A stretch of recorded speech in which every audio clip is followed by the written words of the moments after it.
You just said Hira. Yeah. Did I say that? Yeah. So Did I say my own name wrong? Yeah, you did. You totally did. I did. Wait a minute. Wasn't that the one I'm not supposed to say anymore? Yeah. It's true that even for me, I'm still like after a year, I'm still getting used to it. It's really weird. Maybe I should call myself Inelia. That's a neat poll. Oh yeah. I like that. I love it. Oh my gosh.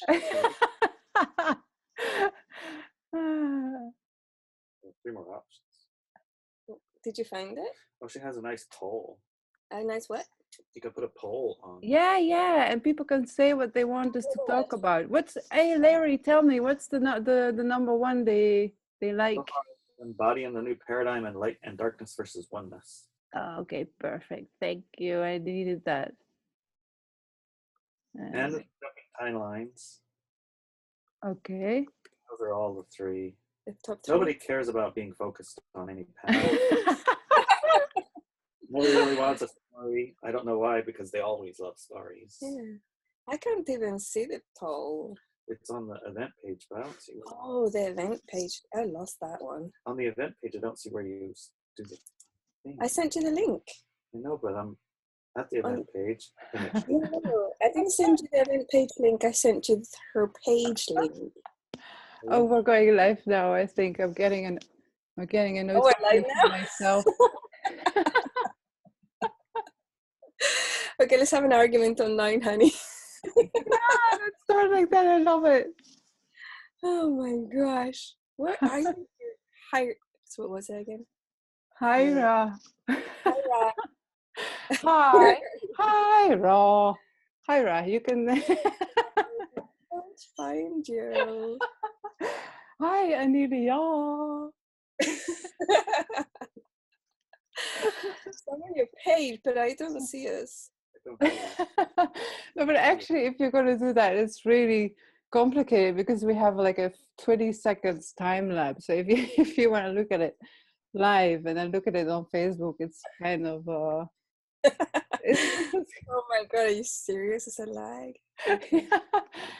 Because this is Zoom and then going into Facebook, so we're using 2 apps. That's why. Yeah. Yay, we're live. Let's see if everybody can actually find it. We're hidden somewhere in the matrix. I can't find it. If I'm looking for it so I can see. And you can't find it, Larry? Oh my gosh. Okay, let me see if I can actually share. Oh, I see us. I see us. Where do we go? The page I sent you. And you still have to scroll down like 2 or 3 times because there's something bookmarked on the top. Oh, really? Yeah, so you have to scroll down somewhat. Oh. Hi, everybody! Okay, I'm just going to post it. We're live on my profile so everybody can find it and then we can get it. Wait, we're totally live. I know. Oh, gosh. Oh, there's Simone's here and Maro. Who else is here? Nicolette and Semon. Oh, this is brilliant. I love it. Cool. Where can you actually see that who's logged in? Because I would love to see that. You have to press play on your live feed thing. And then mute yourself. Mute it on the top. Mute. Otherwise, yeah, the feedback and stuff. Yeah, okay, I can see it. Super cool. Oh gosh. Hi, Simone. She's saying hi. Oh yeah. Yay, hi ladies. I can see that now. Hi. Anna Maria, Joy Like Love. Oh, I love that name. Oh, Rania, yay. Rania, she lives in Egypt. She's my sister. Oh, this is so much fun. Oh, it's hearts. Oh my gosh, look at all the hearts coming up. At the bottom of the page, can you see them? Oh yeah, I could see that. I'm going to put my own heart on it. Yeah.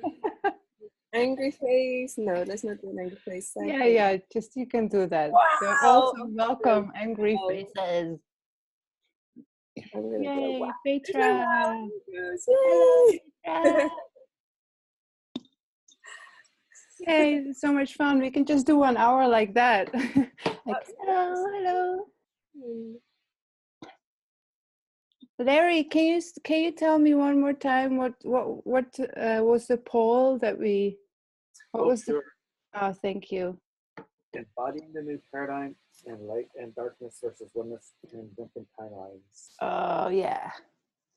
Okay, so let's start with the, I love the light versus dark versus oneness. Yeah. Inelia. tell me all about it. I'm dying to hear what you have to say about it. Yeah, okay. Yeah, okay. Okay, so as far as I understand it now, I love how for a very long time, apparently on this planet, like a lot of light workers have been coming in to actually, you know, help raise the vibration of the planet, and somehow a lot of us got into that light dark game. Uh-huh. And then at a certain point, other beings were coming in that were actually straight from oneness, because it was felt, I'm not sure, but that's how I kind of understood it. So I would like your take on it. And that somehow, because the light darking was so intense, these beings that came straight from oneness, I guess we all are, but they had less lives or soul incarnations as light worker or dark worker, and more being very straight into oneness, so they could bring all of us higher, in a higher state of vibration, without falling into that light dark game. So I know this doesn't go very clearly, but this is as far as I understood it. So I would love your take on this. Yeah, it's an interesting viewpoint. I'd say one of the things that can happen when we talk about these subjects is that we have to define the vocabulary, because what I mean by oneness might not be what you mean by oneness, for example. And so if you have a being that comes in straight from oneness, for example, they're basically not interested in the light dark stuff at all, and they're not for one side or the other, and they would probably empower both, because they're basically both everything, right? So they're not here to take sides. They're not like somebody who practices and goes into a oneness state is without judgment, and they become every cell, every atom. They become this table, this computer, you know, they become everything and everybody. So they're not really involved in the light dark stuff, right? To me, what's been happening is that for generations now, there's been increasing waves of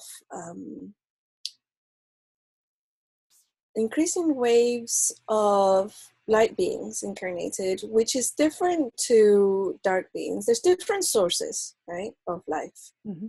And so the light beings are coming in because Gaia and the human collective decided, you know what, we're going to drop the whole light dark experiment thing. We've done that, bought the t-shirt, you know, we're over it. And, so let's go back to a more natural state. The natural state of the human being is very high frequency. And on this planet, we were experimenting with the other frequencies, and it's done. So now that's why so many, like the first wave was quite small, and it was probably in the 1800s, you know, they were probably triggered, or maybe a little bit before. I'm not very good at history, but I think they may have triggered the Enlightenment period. And there was a big jump from very, very nasty religious oppression to more of a open viewpoint. So I don't know when that happened in years, and maybe somebody does, but so then it goes forward. So that was a small generation and then a lot of those got killed, you know, or eliminated. And then throughout the ages, every generation will have a bit more of these beings coming back. And a lot of them are coming back. You know, I know a lot of the old Native Americans that left because they didn't want to play the game. I mean, we know about the killing of probably millions of Native Americans around, you know, South America, Central America, North America. There's also some mysteries about some peoples that just vanished, like in Peru. What's that city that was just, everybody just disappeared up in the mountains? What was that? Machu Picchu, yeah, that's thank you. So a lot of them just vanished, and then now they're coming back, being born as babies and stuff. So every generation has more beings who are very strong in their high frequency expression and don't subscribe so much to the low frequency stuff. So, and they pave the way for the next generation to be more of them. And a lot of people will say, well, what's happening because of the news and this and that, and we were going to be, I think the apocalypse supposed to happen a few days ago, and then they had, you know, they try to scare you all the time. That's just all artificial to try and lower the frequency, because our frequency, our collective frequency, is naturally going back to its normal and comfort zone, which is very high. You never find, I mean, occasionally you find people who love to inflict pain and be in pain, but then the norm would be, we all try to avoid that, right? People go to war and come back, they get depressed and kill themselves and stuff like that, you know, because they've done bad things. And why do they kill themselves? Because it's unnatural. We're not naturally geared to do those nasty things, because we are naturally high frequency. So with regards to oneness, I don't know, I suppose I would need to know what your definition of oneness is, and then how we can fit that into the model that you expressed, or, you know. Well, it's, you know, oneness is more like really living, like kind of living from the perspective of one universal being. So I think I asked the question also because I would love to know, there's many light workers that actually still have darkness within them. And some of these light workers are so light, so bright. And yet they have that darkness, and they yeah. and they can't see that part of the darkness. So it's like, for them, even to go into oneness could be almost more difficult, because they have that darkness within them, but they can't see it because they have so much light. And then there's dark workers that maybe for them it's more easy to go into oneness because they know their dark side. As you can see, I love these subjects and I'm not completely clear about it, but I try to, sometimes I see light workers and I try to kind of help them, because to kind of show them like, hey, but you have this dark side still, and I have it still as well. What? It's funny? Well. Let's just clarify something here. Yeah, please. The light worker doesn't have their darkness in them. You don't have any darkness in you. Right. You're carrying low frequency programs and belief systems, and, you know, like bundles of negative energy that are programs, beliefs, desires, whatever they might be or express as. But it's not you, and it's not in you. You're just carrying it, right? Right. It's not your essence. If you look at your essence, who you are, and bypass all those programs and those firewalls and the social programs and everything else, you're pure light, right? And sometimes what happens is a dark worker might pretend to be a light worker so they can exploit and continue their power over others game within a religion or belief system, or even a group, you know. They will, and they're just nasty. You know, they're not. you know, and help them. Just say okay and warn people, hey, don't go near this person, because they're not there to. You know, if you go out there to try and save them or help them, you're trapped, right? Right. What are they doing? They're distracting you from your good works. Right? You're spending so much time and effort trying to convince them that, or to save them, and they will make sure you spend a lot of time. They will engage with you like deeply, and then you know it's like all that time and effort and energy you could be doing something else, right? Something co-creating with people who are past that and they're not really interested in those things anymore. That is a lot more fun, and it's a lot more effective on our planet right now. So I would say moving into oneness, the person or a person who is polarized will have a hard time moving into a oneness state. So if you're pure light or if you're pure darkness, you're going to have a hard time because there isn't polarization in oneness. It's everything. So if you're polarized, you're going to have a hard time. So you go, well, you know, so how do I do it? It's a step out of that, completely out of it. It's you ignore or you bypass your source energy. When you become everything, and again, a lot of people might do it like for a few minutes a day or something, but I mean, the people I've seen that are permanently in a state of oneness, they can't even feed themselves. I mean, they have to be taken to the loo and have their butts wiped because they're not there, you know. Right. You mean they're so in that state that they are like so not kind of caring about their body or this reality in that sense? Exactly. They're not even connected to reality because they are this reality. Right. They're not connected to that individual self or the physical body as such. They're everything. So, I mean, some people might, you know, want to do that, but, you know, it's like, do you? I mean, maybe a few minutes a day. And I have to tell you, it's like when that's your natural state, you have to do a practice every day to bring yourself down back to a singular self so you can function, so you can speak, so you can smile, so you can communicate with other people, so you can drive your car and eat food and go to the toilet and wipe your butt. Yeah. Yes. So why is that like inside of me such a desire, I would say? Why am I like so drawn to it? Because it's true, like I don't want to be in a state of oneness all the time. I'm having a nice adventurous life, a beautiful family, stuff like that. So why am I so why do I feel it as such a desire inside of me to reach that state continuously?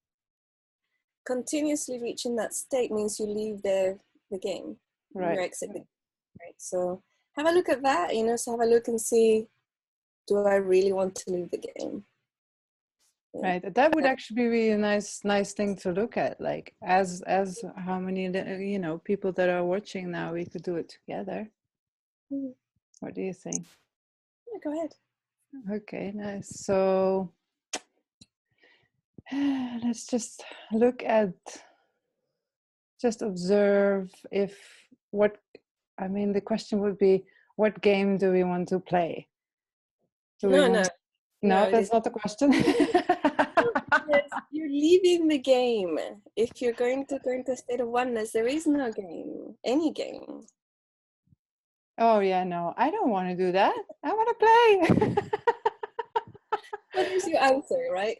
So maybe that you're desiring is not oneness, maybe is to become one with your source energy, right? Your source, which is pure light. Maybe that's what you're desiring. And if you do that, you can function because you're still your singular self. But you have brought your frequency to the highest potential, its highest potential being your source energy. And you can walk through life and have interactions, games, and experiences from the perspective of the highest frequency. You know, maybe that's what it is. It's not so much, I'm no longer going to be a singular being. I'm going to dissolve into the entire eternity of existence, you know, because you don't vanish. You cease to exist in oneness. You're no longer a person. Yeah. Yeah, so that's it. That's clear then. Because it's true that to be as much pure source as I can be, that definitely resonates with me. Yeah, yeah. See, that's why it's interesting to have conversations around this, because then we can look at and define the words. You know, Mm-hmm. define what do we actually mean by each word, and it makes it clear to us, and it makes it clear to others as well. You know, and then go, oh yeah, you know what? That's what I want too. And then it's okay, because there's actually a lot of people that even when you say, well, you can become one with your source energy and have the experience of high frequency embodiment on this planet, and everything you do and everything that you touch and everything that you feel, it's all the highest frequency. And they go, oh, that would be boring because I like my drama. And what about contrast? Oh my gosh, you know. Yeah. So yeah, not good. So not everybody is into it, you know. So it's interesting to see, because then you know, I mean, who do you want to play with? Do you want to play with people who want to embody their source energy, like purely, and really be dedicated to it, and in integrity with it? And or do you want to hang out with people who are dilly-dallying and hanging and playing with darkness? You know, what is darkness? It's pain, it's suffering, it's lack, fear, those type of things. I mean, it's not like a theoretical thing, it's literal. Do you want to play with those, or do you want to play with people who are enthusiastic, inspirational, who are actively creating beautiful high frequency co-creations, who are no longer into exploiting others, and who you can actually trust? Yeah, it's very interesting because I absolutely want to play with people on high frequency, and that's basically why we're doing this. And I remember, like a few years ago, I asked myself this question, and I was actually thinking that it would be boring, because I was like, yeah, but you know, if everything's just light and high frequency, what about, you know, my little this and that and na. And so I do understand that completely, that people can't completely 100% let go of that. I totally understand that. But I do also feel that it's 100% now, you know, because if I allow myself to have that little sidekick or whatever you call it, like, yeah, that actually takes a lot of space. It's like almost like, you know, you're out there running on a really nice wave, or you're surfing a really nice wave, and then all of a sudden you have to start all over again. So I'm at a yeah, or you just, you know. Yeah. So it's not worth it anymore. It's just, for me, I'm at the point where it's just not worth it. And it is absolutely not boring at all. This is actually more exciting. I mean, this morning I woke up, it was like I was in the sea, you know, like really like high waves coming from everywhere. And I was like, oh my gosh, it's true. I wanted this, but very high waves. Yeah. Yeah. So it's really, really cool. So yeah, everybody can make their decision, right? And it's a moment to moment. This is yeah. And then if you do get engaged in low frequency stuff, I had a moment yesterday where I got engaged in low frequency communication. And then you look at it and you go, do I really want to indulge in this? You know, it's like, do I want my body to go through the emotions? Because it's actually painful for the physical body to go into anger, sadness, frustration, and all those things. It's very stressful. You get sick, you know? Yeah. And that's an indication of it's not natural for our physical bodies to be feeling those things or engaging in those things. I mean, we're being cruel to them when we do those things. So after I finished the engagement, I put on some really beautiful music by Craig Perez. Don't know how to pronounce it. And, you know, the chants of Shiva, which is the 108 names of the Divine Mother, you know, that's one of my favorites. Yeah. I put that on and I was, you know, watching that and I mean, listening to it, and that just pulled me out of that low frequency stuff. And then I put on that video that was released with Larry and I laughing through our Walk With Me Now call. Yeah. It was really hilarious. And just after a little bit watching that, you know, I was just laughing and my body just relaxed and released all the poisonous chemicals that are released through negative engagement. And I mean, even if you look at it from that perspective, you know, would you indulge so much if you thought of your physical body like your cat or your dog or your, you know, so you have a puppy, for example. And if you thought about your physical body as your puppy, and you knew that every time you engaged in anger or fear or sadness or frustration or envy or any other negative feeling and emotion and thought, that your kitty cat or your puppy would feel stabbing pains in his or her body, would you do it? Mm-hmm. You wouldn't, right? Because oh, I'm not going to do that. But that's actually what we're doing with our physical body every time we do that. Every time we engage in that low frequency stuff, we're hurting our physical bodies, like literally hurting our physical bodies. Yeah. So, I mean, there's studies saying that cancers a lot of the time is fear that hasn't been expressed, or anger, I think it was. I can't remember. You know, and even now I have a cold, right? And I can trace it back to how I got it. And I got it because I was in a low frequency state at the time. And that's when I was, I got contact with the cold virus. And at the time I was in a low frequency state, and it can take like, could be 1 hour, you know?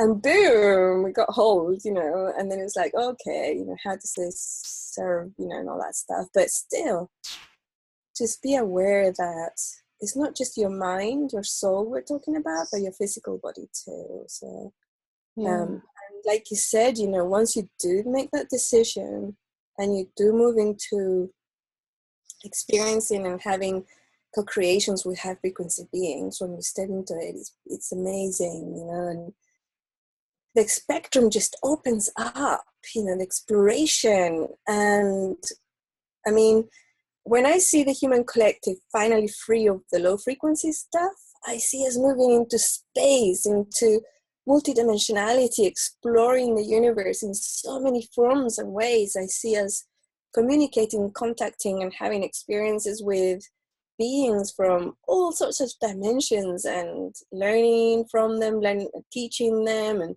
co-creating with them, and everything is just amazing. And we don't have access to that right now because we're still indulging in the nasty stuff, you know, hurting our own bodies. Yeah. Oh, that's beautifully said. Because for the people that are watching and they don't know your website, I advise them to check it out for the fear processing exercise, right? So you can use it for anger and anything, any other. I mean, I'm doing this since years. Like every time I feel like some fear or anything feeling coming on, I do the fear processing exercise, and it's so strong. And I love how you say not to process all day, because in the beginning when I started it, I seriously, like, I felt like processing all day. There was so many feelings of happiness and stuff coming up. And now I'm like, yeah, I can easily go for, you know, in the morning, do some processing, and the rest of the day I'm high energy. So yeah, that's right. Yeah, I teach people to process or do your like work of you could do processings of all sorts of different kinds, but only keep it to 20% of your day, right? yeah. Only 20% of your day, and the rest of the day, enjoy your life here. Right? Enjoy your physical body, enjoy the planet, enjoy Gaia, enjoy other people, enjoy your pets, enjoy your environment, your house, or whatever is your job. Enjoy it. And if you're in a state where you can't see anything where that you can enjoy, start generating gratitude. So I'm thankful, and he said, well, I haven't got anything to be thankful about. I says, what about the air you're breathing, right? hold out your hand and say, I'm thankful for my pinky. Okay. You know, Yes. it's very useful actually, and pinkies are very pretty. You know, they're a lot prettier than the rest of the things. I love your nail polish, by the way. Is that like cyan? Oh my God, that's my favorite color. I know I put it on Oh, them. but that's synchronicity. Yeah. I love it. Yeah, you're And right, power completely. bracelet. See, I'm Ah, making power gorgeous. bracelet now, so I'm wearing my power bracelet. Oh, how sweet. Yeah. Yeah, you're right, because I'm doing it also in the morning, because very strangely, like you wake up in the morning and I'm completely clean, like white energy, completely clean. And then not even a second later, I feel this thing, you know, this thing, which is like me as a constructed, you know, my past, my future, my hopes, my, you know, my whatever. And I can feel them coming in slowly. So at this moment, I always try to do something like, or a light meditation or something, but I usually start with gratefulness, exactly as you say, like, and I start with my pillow. Nice. Yeah, I always say, I'm so grateful for my pillow. My pillow. Yeah, really. I start with my pillow. And then from there, it just comes, because the more you do it, the more easy it is. But you're totally right. Like the air, I love that one. Yeah. Do you travel with your own pillow? Sometimes, yeah. Yeah, because it's like cotton, it's organic, and it has a certain shape that is really good for the neck. So I was thinking I'm going to Bali for 2 months with my family, and I was like, I'm gonna bring my pillow. Yeah. Good idea. Yeah. I know a lot of people travel with their pillows. It's amazing, isn't it? Yeah. Because, you know, it's like at Walk With Me Now, right now, we're talking about power objects, and I'm going to be making a class about power objects. But they can be something like your pillow, you know, something that actually supports you and you connect with every day. And, you know, pillows are really good power objects. And if you have a really good one, then absolutely travel with it. Yeah. Beautiful. Did you put in your beautiful, you have a shaman check now, right? Where you do workshops, and I everybody that's watching, I highly recommend it. I have never been yet with the shaman check, but I was there when we were looking for the land. And you remember I gave you a power object? Maybe Larry remembers, with a herringbone. It's like a, Oh, yes, I yeah. remember. Yeah, is it in the shaman shack yet, or because I'm yeah? Yeah, yes. Oh, amazing. Yeah, that's Yay. right. That's a power object. Absolutely, yeah. So you're very familiar with power objects, but your pillow is also your power object. Yeah. I never looked at it like that. I love it. Yeah. Yeah. Now it's definitely gonna come to Bali. Absolutely. Yeah. Let's have a look at the messages. What people are writing. Yeah. What Cool. people? Hi, Theodora. Hi, Graham. Nuki. Hi. Oh, Anka joined. GOT. Brian. Hi, Brian. Oh my gosh, I haven't seen you for ages. Brian Bradley is a very talented musician, by the way. Oh, nice. Hi, Petra. Hi, I'm Theodora. I said hi, Theodora. Theodora. Hi, Theodora. Did you think I was talking to you? She thought I was talking to her. I was just reading a comment of Theodora. Same name. Okay, I don't think we have any questions from the audience, but let me see. Ina, Mark. Oh. This is if you want to ask a question. Mark. Oh, my father-in-law is watching. Yay! Hi, Vincent. Lady. Oh, Laura. Hi, Laura Martin. Adam Winters. Simona is saying, Mouton, she's saying, I wanted to vote for storytelling. What?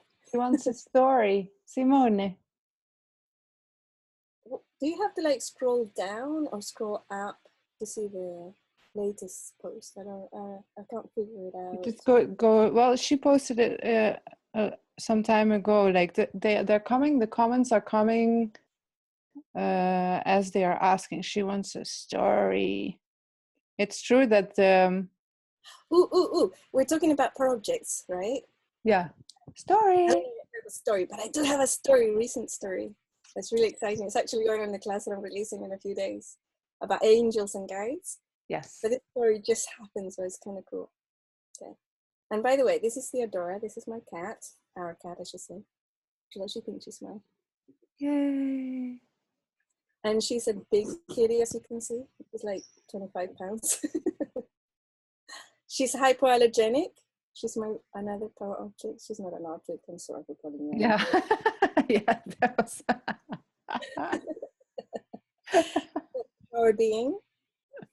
And she likes to hang out whenever I start recording a class or anything like that. Or because she arrives, she's such a gem. Hypoallergenic. She's a Siberian forest cat. That's what I call it. What was I talking? Oh yeah, the story. The story. Yeah. Okay, so I've been making power objects, right? And I've been concentrating on, I'm doing some other types of power objects too, but at the moment I was doing the bracelets, right? And I was looking at that tassel at the end there? Do you see the tassel? Ah, that's beautiful. No, what is it? Is it like a sign? The tassel? Yeah. It's just nice. I'm very tactile and I like to have different textures to the power objects. And it's actually a prayer bracelet. So you hold it like that and you go like that with your breath. Breathe in, breathe out. And and you do one and the other. And then you reach the end and you just turn it around and you go back. And how you use it, it depends. Some people, this I think is the Hindu way to use it, but the Buddhists will use it like this. And the way that I like to use it a lot is I put it like this, right? And then I hold it in my hands because like I said, I'm very tactile. So if I'm sitting down, I just like holding it like that, And sometimes I just like the feel of it. But anyways, so I was making another one and I took the tassel, and as you can see, the tassel has little jump rings. Yes. Right? And I bought them ready-made. I bought like 5 of them ready-made because I found them very pretty. So if I find something pretty, I'll get it if I have the money, and if it's not too expensive. Otherwise, I would have a Ferrari.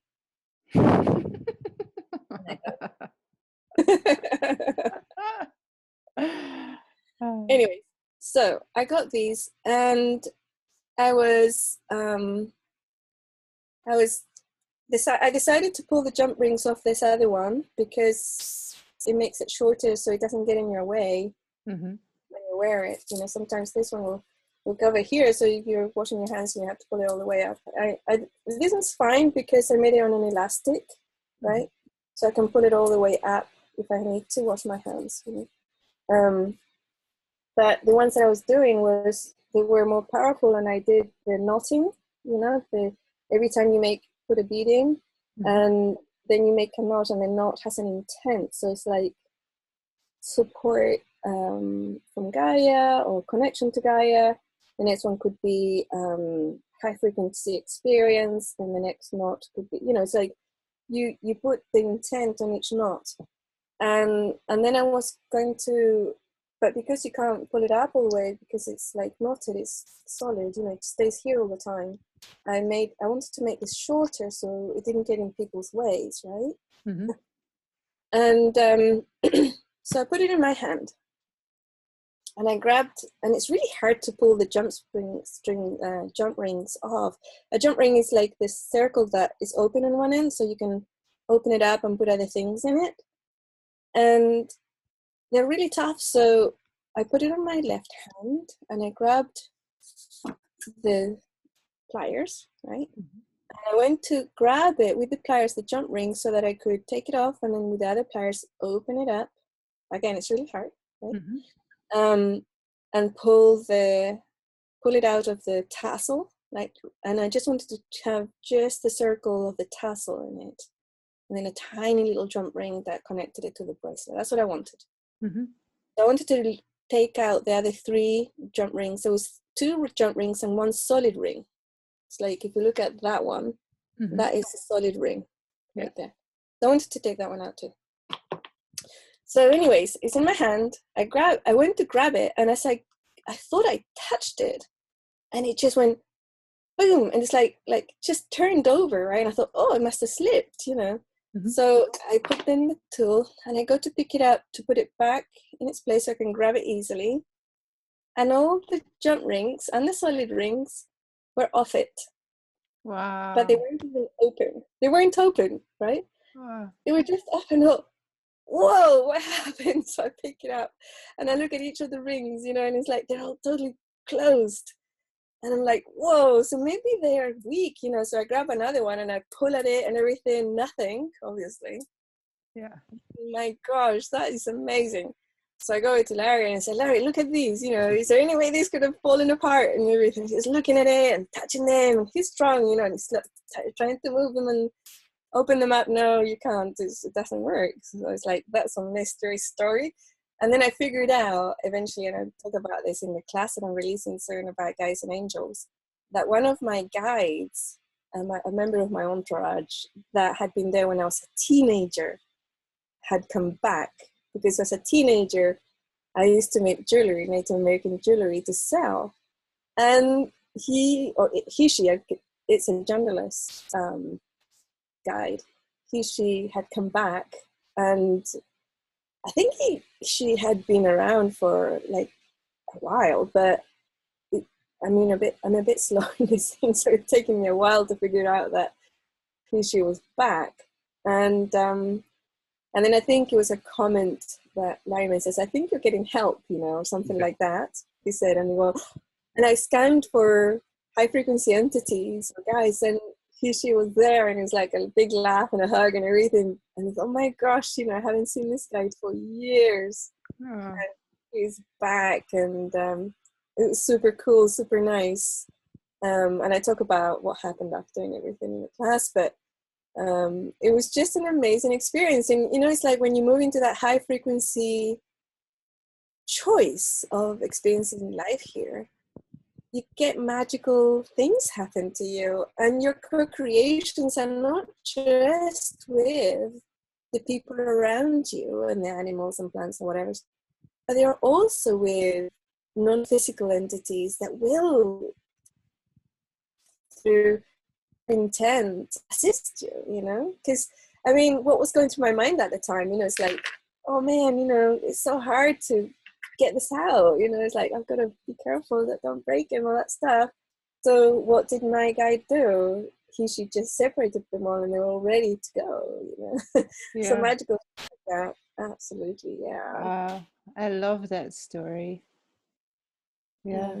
It reminds me of when we were in your place, and we were doing the gathering of the beginning of the world. And and you and Larry, you were putting ascension bodies together, or I don't know if it was called ascension bodies, but we were all bodying up to go, because it was a part where it was very dangerous and we could walk and we could fall. So I remember thinking to myself, like, I really want to have the body, the body who's perfect for me, from this group, because we were like 30 people or something like that. And you were calling names, you were saying, oh, this one with that one and this one with that one. I knew that I would be one of the last ones, and I was like praying so much, and I was like, I really want to have the perfect one. And then you remember that you were looking with Larry at the list, and you just saw it changing, like saw the names, right? You were just seeing it like happening in front of you. You weren't writing, it's just like the words on the paper were just changing. It was awesome. And then I remember that at the end I had a body which was a girl from also from Holland, So she was the only one in the group that spoke my language. So we both spoke the same language together on the trip outside. Yeah, I remember that. It was amazing. So I guess that's a bit of timeline jumping happening, right? It's Well, like, it's one of those, again, one of those mysteries, you know. right, And also right. it shows, it really, really illustrates that our experience here in our world here is not solid. Yeah. And the experience we had is like, we made a list of everybody who's coming. And I said, okay, to make it like randomized, we'll just pick the first person with the last person, right? Yeah. And then the second person with the second to last person. And then we went through the list like that. And in front of us, I would like pick that person, go to the bottom and grab the next person, and then go to the next person. And all of a sudden, the names were different. And I went back down, and the ones that we had picked were no longer there. They were in the middle somewhere. You know, it's like, whoa, that was really amazing. It's like, Yeah. how did that happen? Yeah, that was really amazing. And it happened a few times. It wasn't just once. It happened a few times. So yeah, our world is not that solid. But yeah, timelines are really fascinating too. Have you had any timeline jumping experiences? Yeah, well, I remember the first time I really got to know them was when I went to your first, where I went to your first gathering, which was in Spain, in Barcelona, and we were doing the download of it was like a new operating system for humanity. I remember now, it was like 2012 or 2013. Yeah, I think it's Yeah, yeah, it was awesome because it was really nice. You said like everybody who had problems coming here, and you put them all on stage, and there was like, I don't know, I think your son was on stage as well, and one of my friends who became a really good close friend from Ibiza, Alexandra, she's watching now as well. She was on stage as well, and then we used them as they said yes, of course, but we used them as a timeline jump kind of gate, so that we could, we could feel what it was to jump timelines. And I really feel that ever since, I actually just kind of choose, and then everything in the reality just starts to come from that timeline towards me. But I've never had it like you, that you jump timelines, and that you're like, I remember that one, that you're like in the car and that you're watching Larry, and you're like, right, because you're completely from another timeline, and you're like, right, who's that handsome man? It's my fiance. Years ago, I have to say, that had never happened to me before. I didn't even know it was possible. I'd read about it. Right. I'd read about people who had that experience, who had come here from completely different timelines. But I'd never seen it or experienced it. I had always had a very, very, like everybody, I think the norm is that you're the constant, right? Yeah. You're the constant.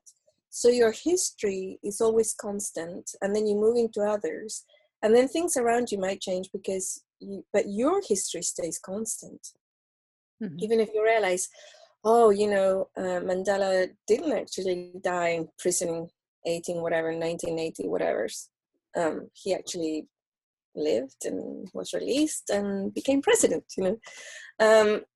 so you do remember that, and you remember the new, but or sometimes you don't remember this one, but other people, yours is constant, right? That's what I'm trying to say.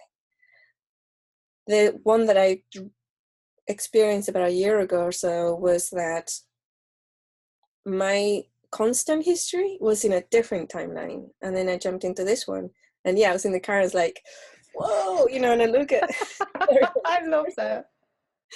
I just, okay, my fiance, and I look behind, there's a kid, oh my gosh, am I mother, oh wait, no, that's not my daughter, but oh my god, I've got 4 kids, are you kidding me?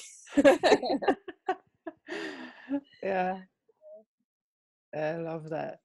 Yeah, so I guess it all has to do with seeing the reality as some sort of matrix, right? Because I love that MP3 that you brought out. I don't remember when, but it was decoding the matrix.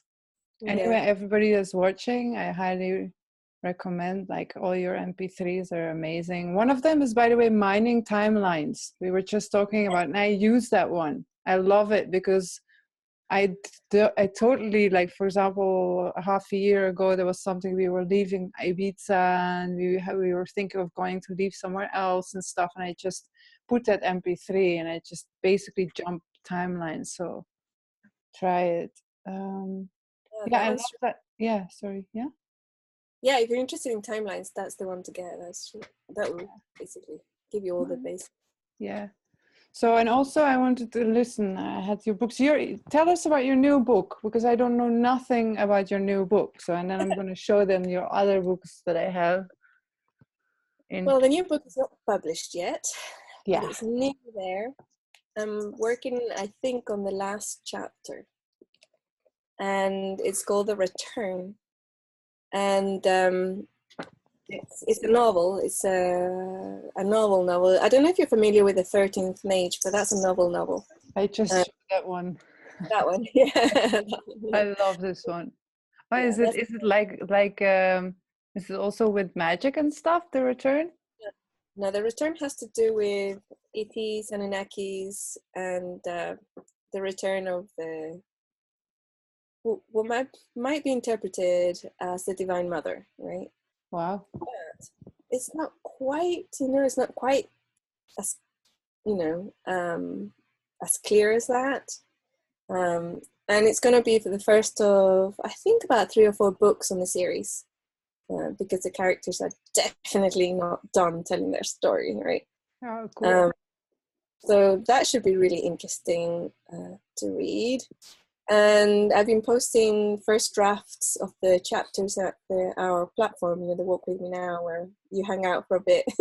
Yeah, love that. And that should be done in about, I think, probably 2 months. It'll be out for sale. Yay. And then the other books, I think you've shown them all already. No. There's one, The Interview with an Angel, which is amazing.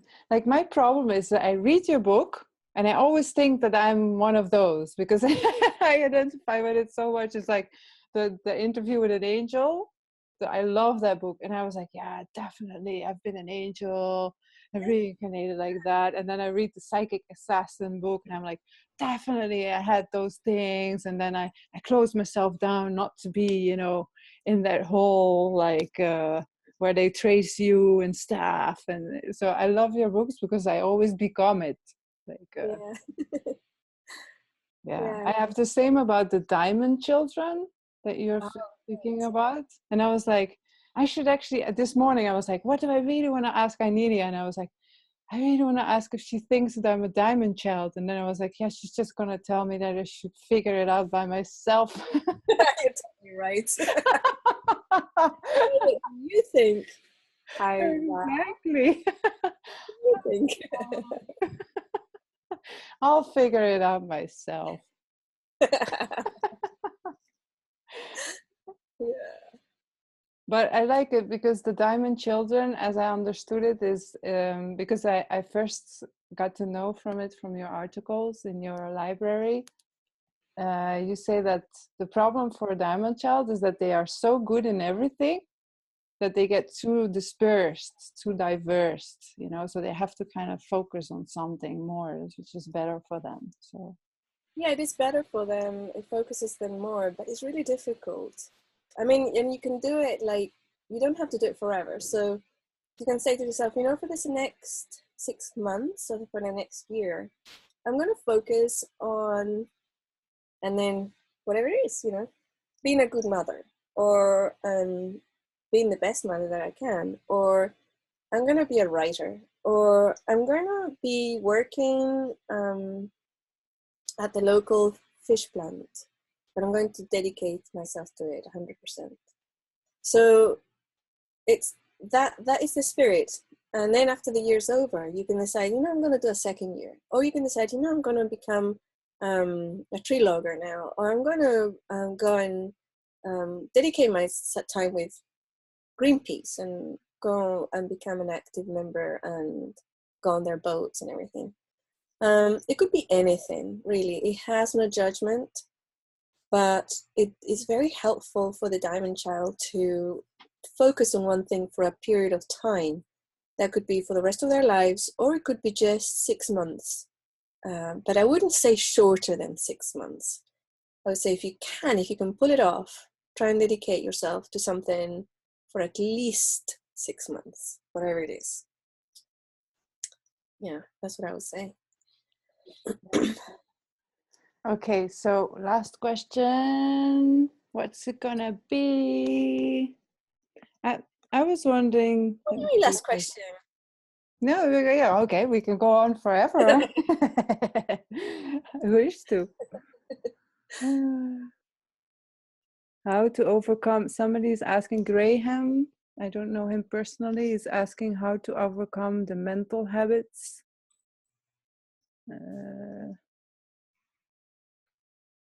I guess it goes a little bit into the embodiment of the new paradigm, how we can embody.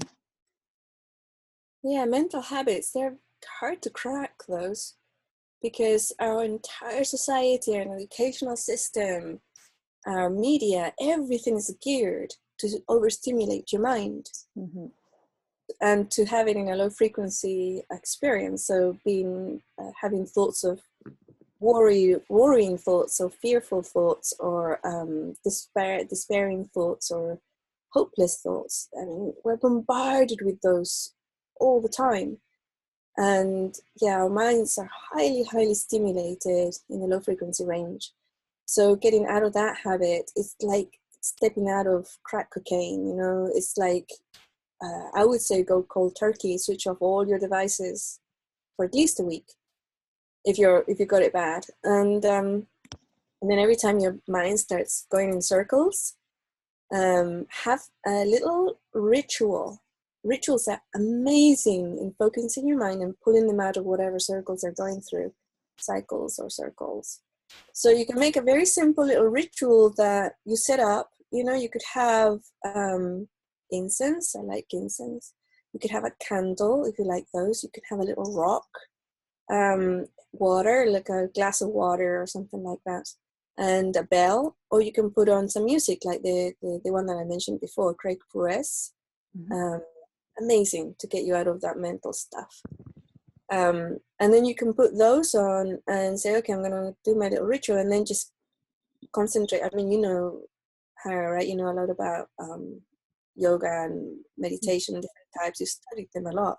Mm-hmm. So, you know, it's like just a simple breath meditation where you feel the air going in and out of your body, and you give yourself I mean, it doesn't have to be long. You know, you can give yourself 5 minutes, 10 minutes, and it pulls you out. And then when you're pulled out, actively or have something that you're going to put your focus and your mind to. So it could be a book, it could be a project at work, anything like that.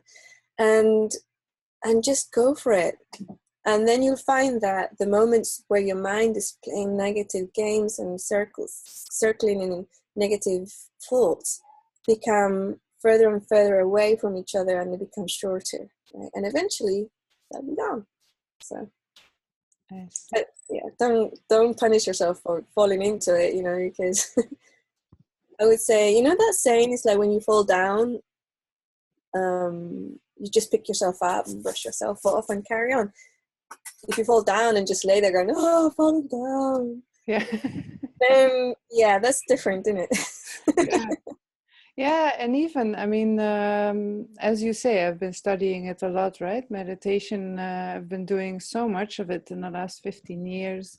Yeah. Hi, Theodora. Oh, And even with that, I mean, there's not one day I don't do meditation, because if I don't do it, I have a very, very strong mind, I have to say. It just keeps on, you know? And so it's for me, it's a necessity, to be honest. So, yeah. Yeah. Oh, so Monk says, fall 8 times, stand up 9. There you go. That's a very good thing. Oh, nice. That's my husband. Oh, is it? Hi, husband. Yeah.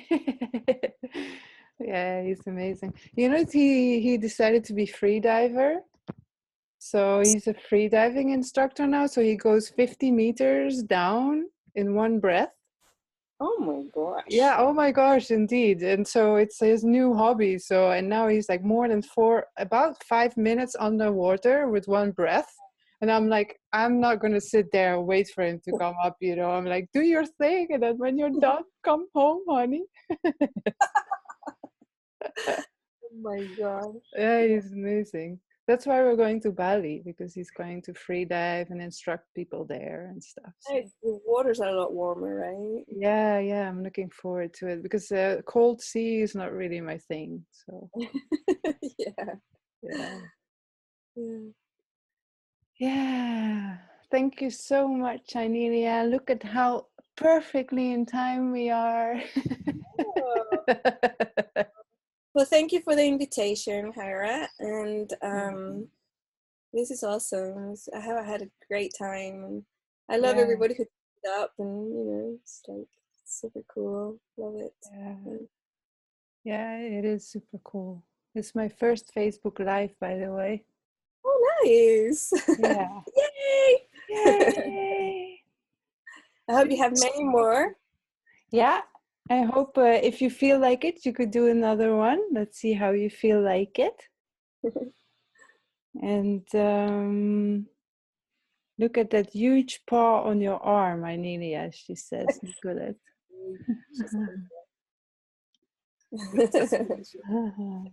This looks as big as my arm. Sweet. When she gets her love attacks, it's you can't pull her away very easily, and she will sometimes, most of the time when she gets a love attack, she comes in like this, Wow.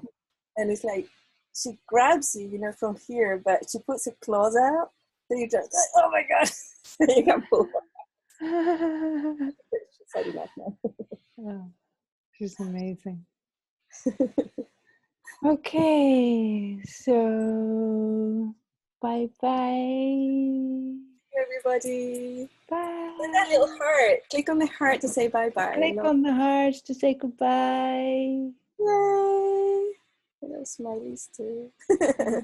So sweet. Yeah. Super sweet.